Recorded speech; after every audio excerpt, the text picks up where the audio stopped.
Salam dostlarımız, hər vaxtınız xeyir olsun. Gizli işıqlı paduqanın dünənəm dediyimin davamını sizə təqdim edirəm. Deməli, bu paduqamız və bu qaydada hazırlanan müştərimiz üçün bu üz hissəsidir. Vurulma qaydasını sizə təqdim edirəm. Bir də zəhmət olmasa baxarsınız. Deməli, vurulma qaydası da belədir ki, alçıpanın ağzı düz gəlir.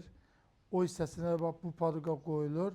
Bu hissə yuxarı hissədə patolog sayılır. Bax, üz hissəsi sizə görsənən hissə buradır. Arxa hissəsinə də işıq qoyulacaq. Ustalar daha yaxşı bilir. Burada da köşə vurma plana ehtiyac yoxdur. Birbaşa bu paduqanı qoyursan bura, əli götürüb dayanır belə. Arxasına da az miqdarda gipsi vurur, palçıq vurur, yapışır. Belə bir lepkamız var və ona əlavə belə bizim altında kantı olan gördüyünüz lepkalarımızdan da var. Deməli, bu alt hissəsi sayılır. Ondan əlavə üz hissəsi də belə, vuruş qaydası belə olacaq.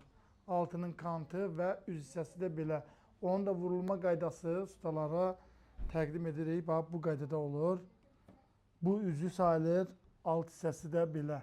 Sizin yolunuzu gözləyirik.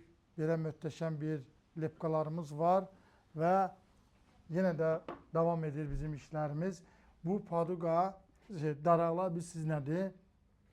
Divarın içində kümbəz kimi arkalar yığılır. Arkalarında iç hissəsinə bu vurulur. Yan hissələrində də gizli işıq. Bu tamamlanandan sonra sizə bunu mən təqdim edəcəyim. Ağşəhərdə mənzilə gedir. Bu da məsləhətli bir lepkalardır. Və yenə də bu daraqlar da kəsilir. Paduqaların alt hissələrinə vurulur. O da möhtəşəm bir iş alınır. Onu da yəni sizə yerində təqdim edərəm. Proses gedir. Sağ olun, diqqətiniz üçün təşəkkür edirəm. Belədir bizim işlərimiz. Buyurun, daraqlarımız, müxtəlif modellər.